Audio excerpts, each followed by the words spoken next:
Listen here, girl. I know you think it's a game, but it is absolutely not. Okay, this is the energy supplement from Just Move Supplements. That's right. It's damn near all gone, girl, and that's because I had to get that energy up so I can complete the workout, so I can give y'all this body, this transformation, get into it, okay? And I'm done working out now, so that's why we're moving on to the protein shakes. Oh yes, it's already in there, girl. It's already made right here. This is the mixture of the banana pudding, the chocolate cake, and the buttercream cupcake. And you really want to be fancy, you can go ahead and add that blueberry muffin if that's what you want to do, girl. But for me, it's these three right here, okay? You put that with some almond milk, you mix it all up in honey, okay? Your muscles have gained life, new energy, agility. Get into it, okay? Just Move Supplements. Thank you very much. Hold up, Chief. Okay, don't forget about that TLC NutriBurst to get that multivitamin probably, because we all need a little extra. And child, if you want that sea moss that go down smooth, don't come up rough, okay? Get into the TLC Nautica sea moss. Yes, get that from me. And child, if your stomach hurt and you need to move some things around so you can be free, okay, go ahead and get that ISOT down below in the description box. Get it all from me. Come on in, come on in, come on in, not come on in, not come. Sorry, y'all know I'm weird, whatever. Hey everybody, what's up? It's your girl BondyBlue. So let's go ahead. Hey everybody, what's up? It's your girl BondyBlue. Okay, follow me on Instagram and let's get into the video, right? Hey everybody, what's up y'all? Happy Friday. Okay, before I get into Ratchet Reality, which is Love and Hip Hop Atlanta and Love and Hip Hop Miami, I just want to preface this with saying that we did the Ooh Ladies first panel last night on Jamie That's Me's channel. Really good time. Y'all make sure y'all go and check out that episode, okay? And then I'm going to do a BondyBlue show. It's just not going to be right after this one. It's probably going to be like this evening, maybe like tonight, maybe like around 9-ish. If I'm feeling up to it, but I should be feeling up to it, girl. How are y'all seeing me and hearing me? Are we good? Are we live? Or shout out to Maddie. Okay. Yes. Okay. Listen, exactly. Thank you so much, Tina. Thank you to my moderators, Miss Monet, Tina. Okay. I don't know if Saki's in the room, but thank you to everyone who moderates for my channel. I appreciate you guys. Let them know if they want to see the full Love and Marriage review, if they want to see the little extra shit that I give people, because y'all don't know that I had watched the first couple of episodes of Clickbait with people in my in my patrons and my members, and the second part the last 2 episodes. So I watched it, but child, it was really the conversations that was going on with my mom and me and Lyric in the house and all. Like, it was really more so that than anything. We had a really good time though. Everybody that was in the room, y'all recall. So I am still giving everybody exclusive content for my patrons and my members, so y'all know if y'all trying to see something, then you might want to do that. I appreciate it. Okay, so yeah, y'all, that's that on that. I'm happy to see everybody. There are 124 people in the room. Y'all make sure y'all like the video, share it, let everybody know what we doing. Okay. Yes. I actually, look, we were downstairs watching All the Queen's Men on BET Plus with Eva. It's good, girl. It's good. Tyler Perry executive produced, and that was good enough. And Christian Keys wrote it. I'm proud of Christian Keys. Kim Fields was directing it. They did a good job. I like it. And I actually might give y'all either a podcast or a review. It might be a review, like a breakup or all encompassing, child. I don't know. I'll figure it out, because y'all know right now it's just hard to put out as much content as I usually do, because I'm not settled and we're just kind of dealing with a lot right now with not being able to live in our house. So it's really hard to like focus and stuff like that, and like fully watch the shows and understand what's going on and all of that. But I still want to come and talk to y'all and give y'all content because I enjoy doing this, and we can't fall off. Got shit to pay for. So I appreciate everybody who's been like super duper supportive of me during this time, who's been giving to my Venmo, to Zelle, to Cash App, to the super chat, everything, PayPal. People have been so supportive, and I'm so appreciative of that. Okay, I just want to make sure I put that out there and y'all know that. Okay, so y'all, let's go ahead and get into Love and Hip Hop Atlanta first. Okay. So the kids are finally in Dubai. Yandy and Mendici's kids, that is. And Infinity is there. And I was like, she better been there the way y'all let Judy show up in Rick's shop. Infinity better have been invited. Yandy sitting up there acting like we were never gonna not invite her. Okay, she was always gonna be welcome. Not only is she coming, but she's in the wedding. Like, okay, Yandy, we get it. You care. Girl, I care about you. I'm there for you. So why don't you care for me like I care about you? Oh, girl.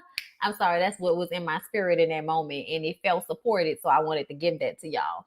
But yeah, we get it, Andy. The kids are there. Thank you. That's all I wanted. Okay. She be acting like she did something. Like, bitch, calm down. You did what you were supposed to do, which invite all the kids to the wedding. Okay. Like, calm down.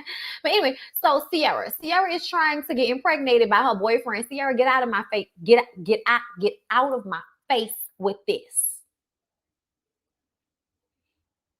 You want to get pregnant by your boyfriend, Sierra? How old are you, Sierra? You want to get pregnant by your boyfriend? Got people out of my face with this shit.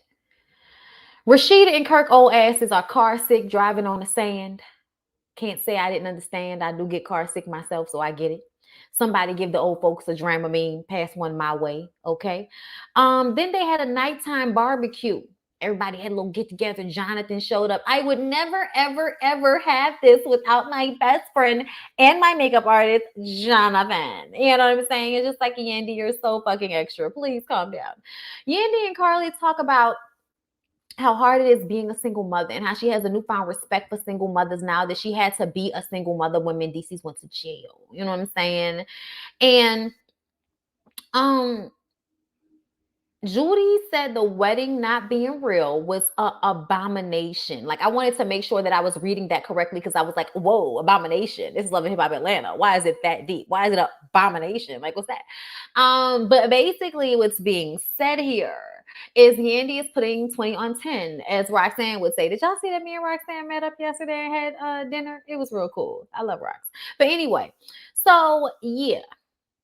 She said it was an abomination because they signed each other's wills and they made vows. And we need to get our paper up, okay? Because Yandy and Mendices are good. And I said, girl, calm down. First of all, calm down. Second of all, let's talk about that for a second.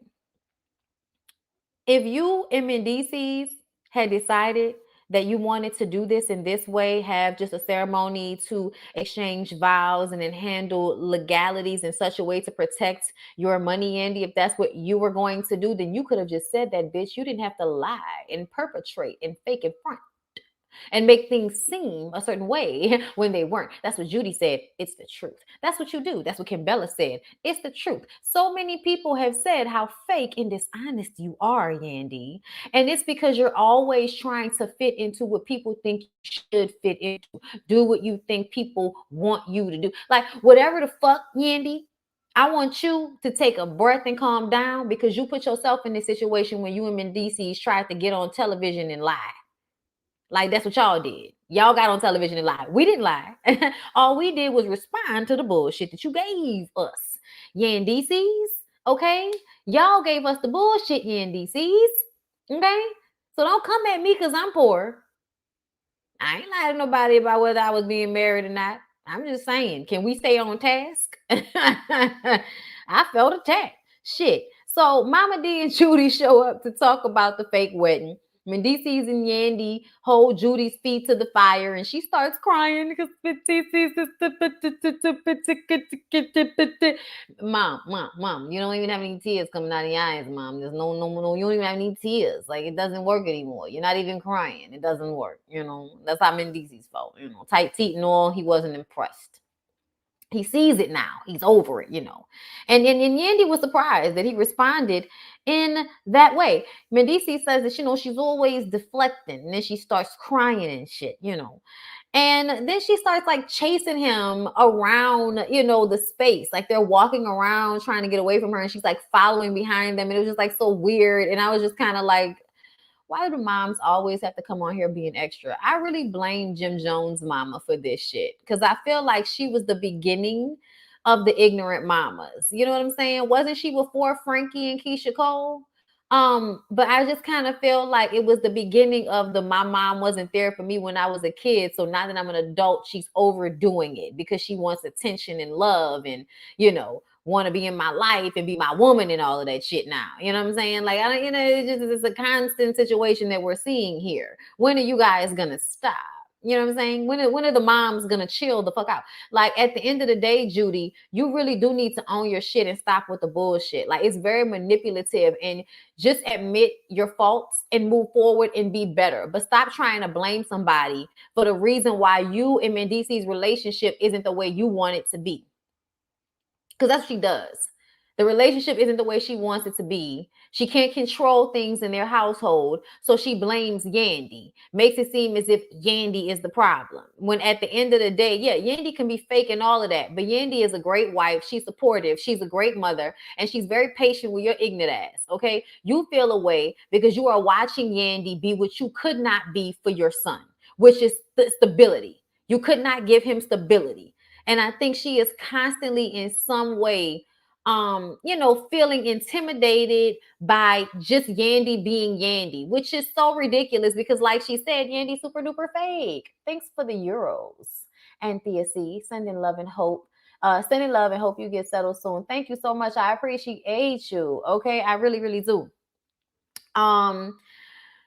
So Rashida intervenes at some point and tells Judy she needs to just let it go. Okay, let it go, Judy. All right. And Mendici says that maybe, she should be uninvited to the wedding. She doesn't know the address. Maybe we shouldn't give it an address.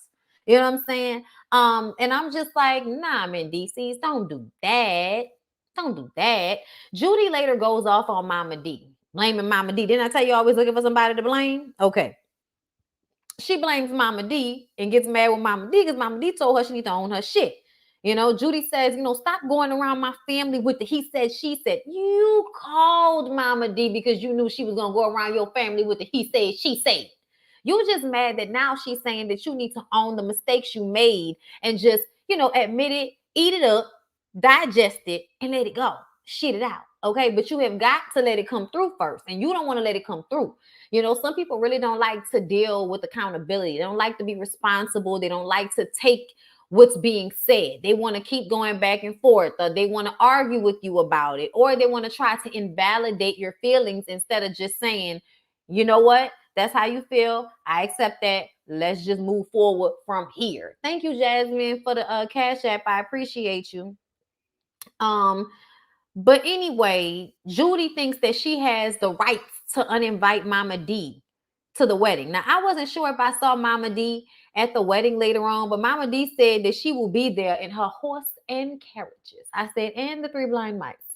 So, bam. Y'all know Bam, Scrappy, and Erica and all of them are still in Atlanta, right? So Bam talks to her mom about how she spends so much time being a businesswoman and being a mother that she doesn't have time for Scrappy. Right now, they are seriously thinking about divorce. Mind you, yesterday they celebrated their 4-year anniversary. And everybody was in the comments like, see, that's why I don't fool with them now, because they be fucking faking, acting like they got problems, and the next thing you knew, boom, bow, cow, I love you, we're gonna be together for life. But that's how relationships and marriages be, y'all, especially ones amongst young, immature people that don't know how to stick, to stay in there and work through their issues without running out.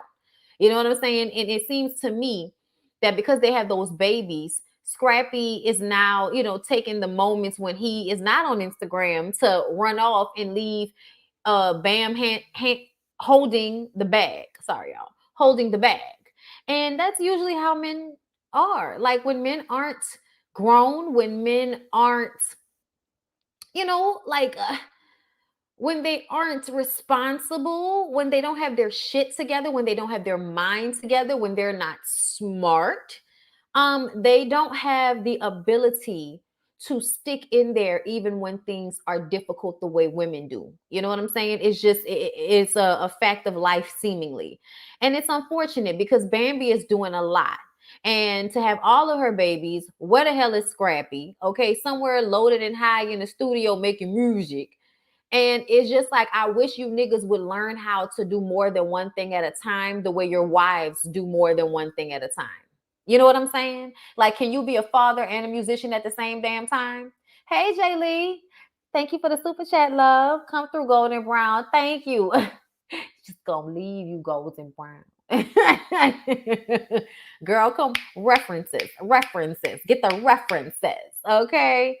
So yeah, y'all. She's going to see a lawyer. Okay, girl. She also has Erica's baby while Erica is in the hospital with a lot of loss of blood. Erica is alone. She said she just filed for divorce. And it makes her feel like she doesn't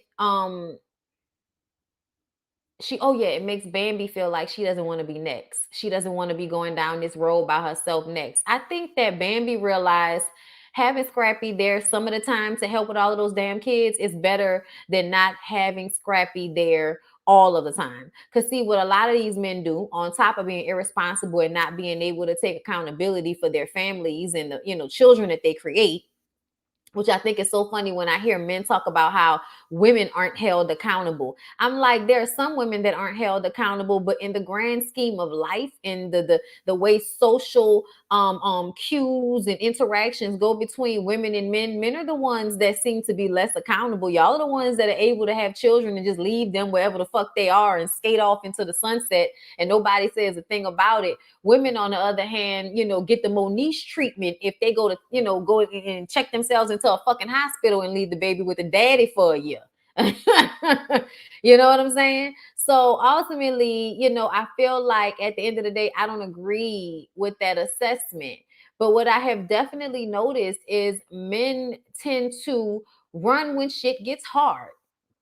But if they're not sleeping with the woman anymore, that's the point I was trying to make. If they're not sleeping with the woman anymore, if they're not getting something out of the relationship with the mother, a lot of them aren't there for the kids like that anymore. Even if they were married, it just seems to be something that men do. You know what I'm saying? Like, if they are in a relationship with a woman, they'll be there for the kids as much as they can be. But as soon as they're not in that relationship anymore, the way they care for the children, the way they show up for the children will definitely roll downhill. You know what I'm saying? So it's just sad. It is sad to see these same stereotypical tropes being repeated the way they do. And it's not just a reality TV thing. You know what I'm saying? It's a constant thing in our community, and it's kind of sad to see it reflected so often. But anyway, moving on from there, Erica talking about how she hasn't seen or talked to Safari in a week, and she's dealing with all of this alone. Thank God she had Dr. Jackie there. We know Dr. Jackie was going to take care of her, but she was crying and talking about how this isn't the first example of a family she wanted her daughter to see. The daddy running off and not being there for the kid, all for the mama. You know what I'm saying? So that is sad to me. I did understand what she meant. We can all agree they rushed into this, but y'all, I've been watching old episodes of Love and Hip Hop Hollywood. Safari has been saying for years he wanted a wife and a family. For years, Safari has been saying he wanted a wife and a family. Thank you so much, Felicia. I appreciate the cash app. Okay. And he got it. And now he's running from the responsibility because it's too hard and it's too tough. Like, man, fuck you. You've been asking for this shit for I don't know how long. At 40 years old, you finally have it. And you still too fucking immature to do what you're supposed to do and suck it the fuck up. Everything ain't fun. Everything ain't about your enjoyment. Everything isn't about your instant gratification. That's what adulting is about. Like, I can't stand when people act like they don't know what the fuck adulting is about. Grow up. Grow up. Like, it's so upsetting to me that as a man, he left that lady there to go through that and have that baby by herself. I don't give a fuck what's going on between the two of them. If he was really a good man, he'd have been outside the fucking hospital door until, she was like, you can come in. He'd have been there. And he wasn't. Oh, we're going through a divorce. She said she didn't want me there. It's all bullshit. Bitch going through hormones. Think she really want to be in there having your big head ass baby by herself while she's going through loss of blood? Like, oh my God. Bondi, everybody wants it till they get it. You know, marriage is about sacrifice, and he ain't willing to sacrifice. He's not. And that's so stupid. Broken little boys who are now broken men equal absent fathers most of the time. That's so true. That is so true. I'm just disappointed in him. I really, really am. And I'm sad for Erica. And y'all, believe it or not, Erica has grown a lot. I was watching them old episodes the way Erica used to be going off and doing the most and screaming and hollering. And you can't handle my mouth, motherfucker, and all of that shit.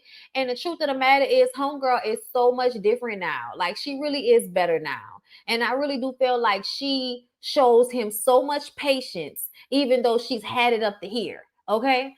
I'm glad they broke up. I'm glad they are, figuring out a way to divorce and all of that. If they get back together, I hope they figure their shit out. But it seems to me that they are better not being together because the shit is just toxic, and Safari is just irresponsible and not ready, regardless to how he asked for this family over and over again, even before he met Erica. But I said, it's always them niggas that beg you to be with them that want to turn around and treat you like shit. Ain't that something? Anyway. So y'all, Sierra and Rashida have a Gemini season joint birthday party, and Kirk gives Rashida a new blinged out wedding band, which was really beautiful. I hate Kirk's hairline. Rashida held him down, so he's blessing her with diamond bracelets and earrings, and it's just like, yeah, yeah, yeah, yeah, because all that hurt and pain, embarrassment, you having babies on her, all of that is worth it for some fucking shiny rocks. Um, yeah. Okay. Eric has a gift for Sierra, and I was disappointed because they made it seem like it was gonna be a big old deal, like he was gonna do something super duper cute for her, and all he did was have her name in some lights and gave her some purses and some bags. I said, next time, don't do all that. Next time, just come out with all the purses and the bags and cut the shit, okay? Because that setup was acting like it was supposed to be a proposal and it wasn't. So don't be giving what it ain't supposed to give. Okay, don't give proposal if it's just, here go these bags I bought you. You know what I'm saying? Don't do that. I don't feel like that's right. Anyway, it was cute. She liked Chanel. We all like Chanel. Get it? So y'all, Mama D tells Mendices and Yandy what happened with Judy and how Judy is blaming her. And Mendices basically said that's what she always does. Jonathan is a part of the conversation, and he says that's why. I'm sorry, y'all. My notes are fucked up. Mendices tells her and Jonathan that's why Judy isn't invited to the wedding. And Jonathan tells them that when he looks back, he's so happy that he didn't let moments when he was angry with his mother prohibit her from being there for large, life moments for him, because she's in the pictures now. Everything is fine now. And even if she passed away, nobody wants to think about those moments and not feel as if the people they love the most weren't in the room or in the pictures. As somebody that has lost all of their pictures before in life, um, documenting the time together, documenting our existence is important. Individually, for our families, for our people as Black people, you know what I'm saying? As time goes on, it is so important to have pictures and documentation of our existence here. You know what I'm saying? And sometimes I feel like you have to put your bullshit aside for the sake of the long term. This is still your family and you still gonna have them in your life. So you need to make sure that you don't let these small moments keep them from being a part of the bigger picture. You know what I'm saying? So I understood where Jonathan was coming from, and I actually agree with him, and so did Mama D.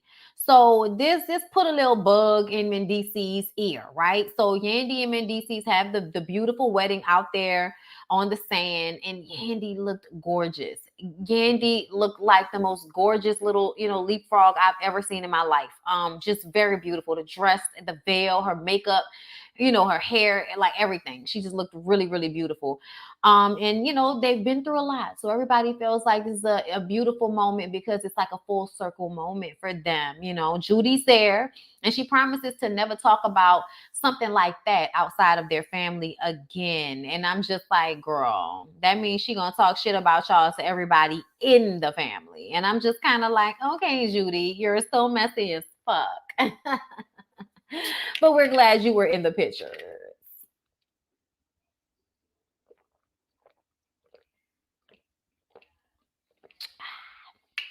a new booch.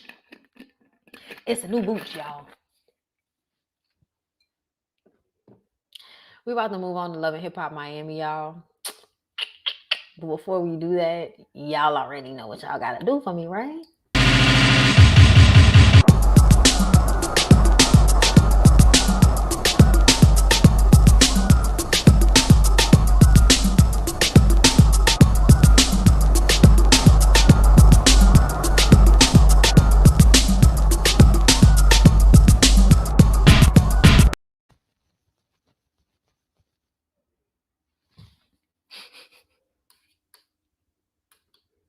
Okay.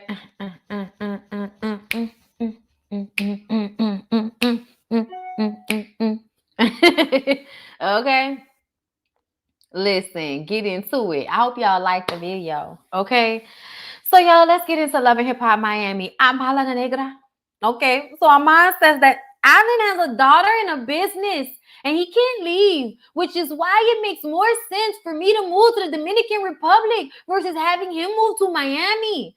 Mommy Anna comes, okay, and she tries to talk to her, and she's like, come on, no more Amara la Negra. Is that what you're saying? Come on, no more Amara la Negra. And she says, no, I'm just tired, okay?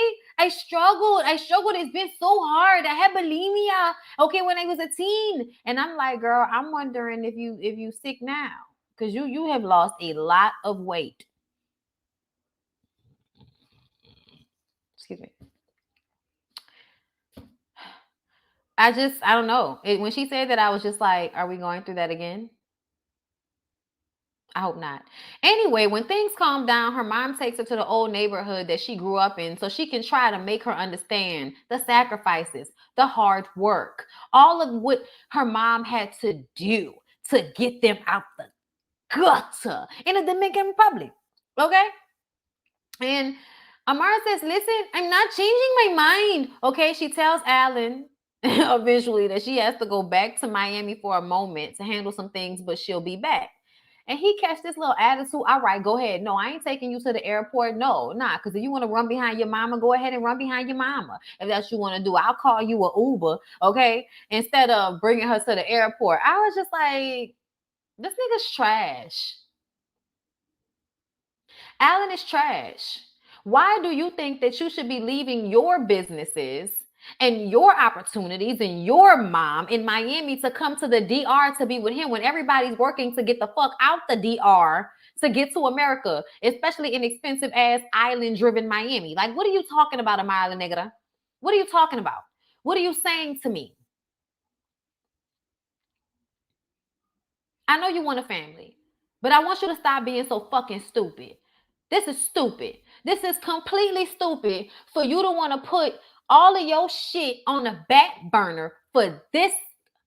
What has he done for you? Introduce you to the right people to help you start doing Airbnbs? Congratulations, bitch. Like, you could have done that on your own. You didn't need him for that.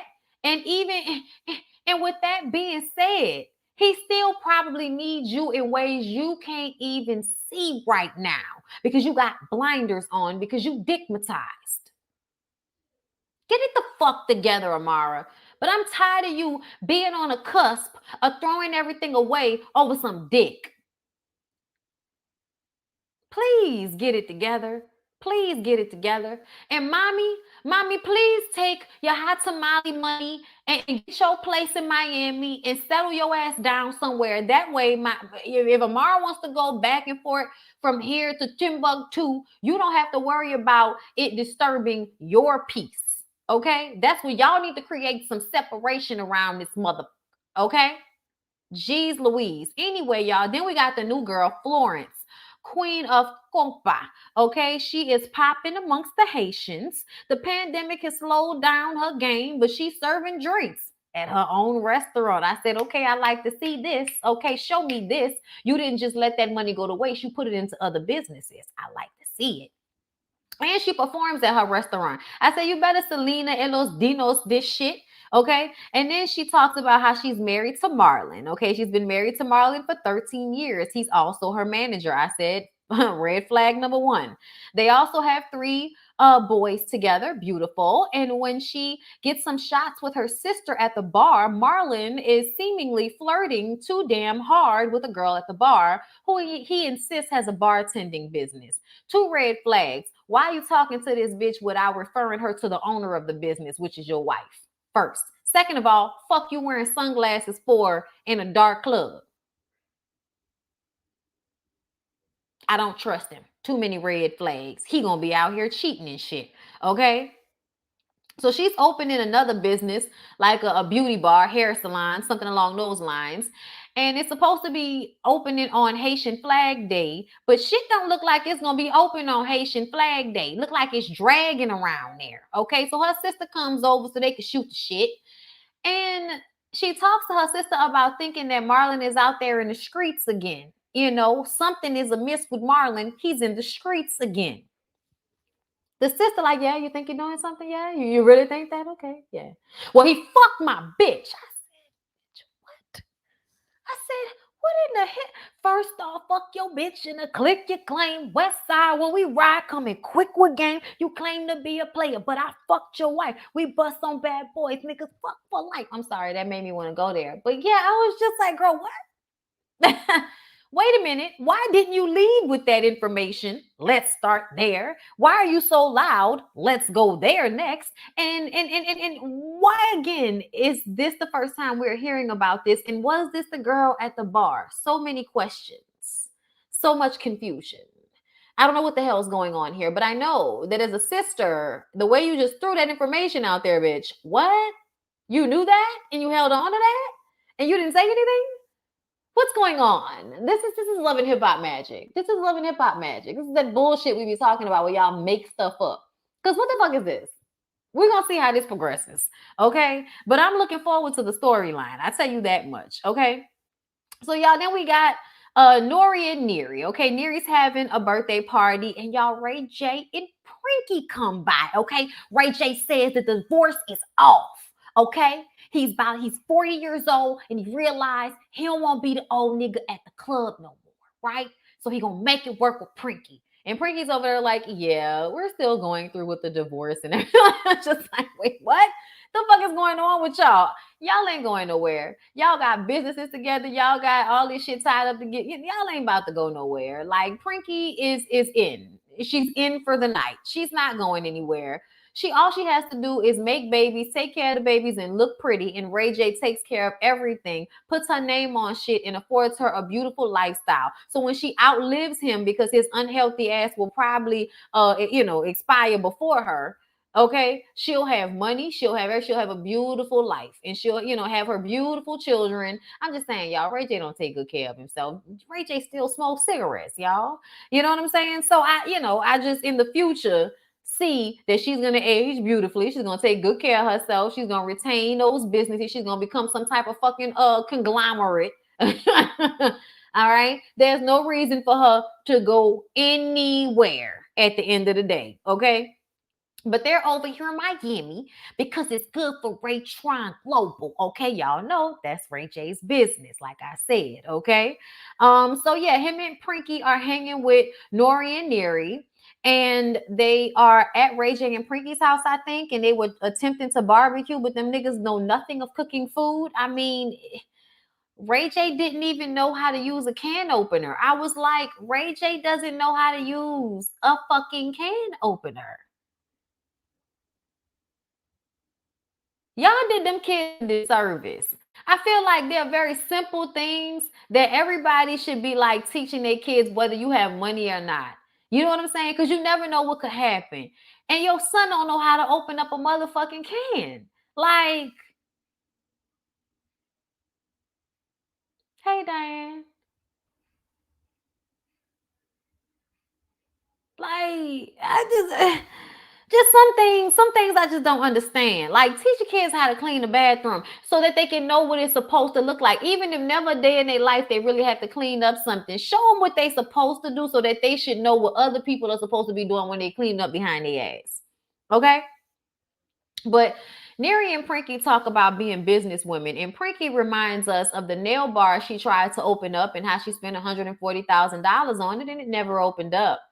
Ray J is definitely probably still feeling a way about that. Okay. But that's why I tell y'all that she's a pretty face that is in a really good situation and she should just stay there and let those dividends accrue interest. Okay. Like just sit there and let your bag collect, ma'am, because I don't know if Prinky is always firing on all cylinders. I think being beautiful, being in California, and being biracial of Asian and Black descent is a golden ticket out this bitch for Prinky. Prinky got that golden ticket she got with Ray J. You know what I'm saying? And now she's being taken care of for the rest of her life. So she don't need to open up no more businesses that fail and cost y'all $140,000 over some bullshit. Neri, don't let this be you. Don't let your juice bar be this girl, okay?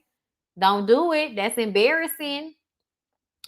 Child, why Noriega so excited to be the married friend? Like, nigga, you ain't really the married friend. You just a nigga with a wife. Like, we don't see you doing no family shit. That's why Ray J want to be friends with you because you another married nigga that don't do nothing but have somebody there to take care of him and fuck on him. Like, that's all y'all want women for. Y'all want women for accessories to be your baby making fuck machines. Y'all are very much old school misogynistic men when it comes to the way y'all view relationships with women. And it's unfortunate because women are whole complete human beings. Not just your wives, not just your mothers, not just the people to be left at home when you go to Vegas. Like, I can't. I just can't. And y'all, at the end, we had Sheila and Ace Hood. So they had like this really close conversation. They was like, Nam yo rengekyo, let's have this conversation. And they basically were talking about how she had a panic attack the night before. And he didn't really know how to soothe her or help her in that moment. And she felt the way about that. And he explains with his upbringing, you just taught to get over it. Nobody teaches you how to emotionally cope. And if she doesn't give him the tools to help her when she's going through those moments, she can't expect him to fix the moment for her. But I understand what she wanted. She wanted him to get her some water, to sit on the side of her and just tell her to breathe and breathe with her and just sit there and be supportive. But if he doesn't know how to give that because he never was given that, you can't be mad at him about that. But they had to have a conversation about it so that she could express how she felt so that he would know next time to do something different so she doesn't continue to feel like she doesn't have support in very scary moments because panic attacks are a lot. They make you feel like you're having a heart attack. You know what I'm saying? Yeah, I definitely understand both sides. She needs to give him the tools and he needs to move accordingly thereafter. You know what I'm saying? But because of everything that was going on with his mom, we didn't get to see her mom. She goes to meet with her mom in this episode and we get some backstory. We did not know this, but Sheila is biracial. Her mom is either white or some white adjacent. You know what I'm saying? Some white alternative bitch, like whatever. She ain't black. She show up as white or other. Okay. And because of that, Sheila had to grow up in a household where she did not see a reflection of herself. Her mom married a white man after her dad and she has a white little sister, and now they're growing up in a white family, and people are probably embarrassed of her or feeling a way about her being the eyeball out or tired of constantly having to explain her or tired of having to make allowance for who she is in their family and how she doesn't just fit in. You know what I'm saying? Like, I honestly felt like the conversation with the mom was strange because it was about Sheila apologizing for how angry she was during her teen years with her mom for the way her upbringing, was happening to her. You know what I'm saying? Like me being in these spaces where there are no black people, I have no representation of myself. I have no connection to, someone that is black. Sheila's mom looks Middle Eastern. Yeah, that's why I said, adjacent. You know what I'm saying? But either way, I feel like the mom was quiet, and I think she was quiet because she knows that Sheila's feelings are valid. She knows that Sheila might have responded in the immature teenage way by spazzing and being disrespectful, but she had every right to feel that way because you did have a black child that you did not know how to raise. You did not know how to make her feel loved. You did not know how to probably take care of her hair. You didn't know how to teach her to love herself. You didn't bring her around people who looked like her so she did not feel left out.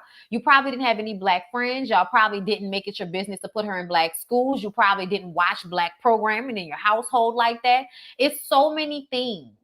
It's so many things. Yeah, I was like white Latina. Yeah, to me, she looked a little bit more white Latina. But either way, I do feel that that is so fucked up to me when women, um, white women or white adjacent women, whatever the fuck, have babies with black men, leave those black men, and then move on to go back to their white lives and take the black children with them. And then there's no connection to their black side. And those children have issues adjusting because they don't see reflections of themselves. You know what I'm saying? Like, you don't realize how important it is to see yourself until nobody that looks like you is around and you're being treated differently, even in your own household. You know what I'm saying? And I know it happens a lot. Like, we all get treated differently in our households, but when you know the reason it's happening and when you can't look around and see yourself, I think it makes it so much harder when you are trying to go through your formative years of gaining self-esteem. A lot of the love that I had for myself was given to me or was first tapped into in my formative years, 11, 12, 13, 14, those years. The years when my confidence was built, the years where I saw myself reflected in my beautiful mother, in my sister, in my family members, the times where I absolutely had people around me that were like me, that understood me, even sometimes being the different or the weird black girl. I still was around people that saw me and understood me to some extent. And I feel like those years are so important. And that probably was so hard for Sheila to go through in that household, not seeing herself anywhere. So I think that she is definitely an amazing woman to be able to be adult enough to apologize for her part in it, recognize her mom's part, but not hold it against her. You know what I'm saying? So it was really great. I really want to see more from Sheila and more from Ace, of what they have going on. There are definitely nuances while raising a biracial child, especially when the mom, dad are white and they don't make a genuine effort to expose their children to their black side. Yes, because they like to feel like it's not important. That's that I don't see color shit. And it's like, no, we are all different. Our differences should be celebrated and not looked at as a negative. That's the difference. You know what I'm saying? The difference between the truth of it all, which is we are absolutely different. Don't tell me you colorblind, because that's going to make me feel like that means you're blind to the racism. That means you are blind to my pain. And that's something you're afforded because you're white or because you're not black. That's something you're afforded. Okay. But when you are black, you don't have the ability to be colorblind, because you know that a lot of the things that happen to you and the reasons why you live in the neighborhood you live in, or the reasons why things happen the way they do, is because of your skin color, because of your ethnicity, because of you being black or black adjacent. You know what I'm saying? You Latinas who don't want to claim us, but no good and goddamn well, the only difference is you got dropped off in a Spanish speaking country and we got dropped off in an English speaking one. Okay. Yeah, I don't like that either. I don't see color. Fuck out of here. I see all the colors, bitch. All the colors of the rainbow. I don't want to be in black and white. When you don't see color, you are in black and white, and that's a dangerous place to be as far as I'm concerned. Check Pleasantville if you don't believe me. But anyway, y'all, that's all I got for y'all. I gotta go. But I'm gonna try to come back to y'all this evening to talk about some things for the BondyBlue show. Do y'all mind sending me some topics, please? Y'all can send them in the Discord if y'all are members. Y'all can send them to me on Instagram if you want to add me in the post. But send me some stuff so I can easily formulate what the show should look like. Because right now, I told y'all my mind is all over the place and so many things have been happening. So I kind of am having a hard time organizing what I've missed, what I've saved, and all of that. So send me what y'all want me to talk about, and I'll try to come back to y'all later tonight. Okay. Love y'all. Appreciate y'all. Hope y'all enjoyed the show, and I will see y'all next time.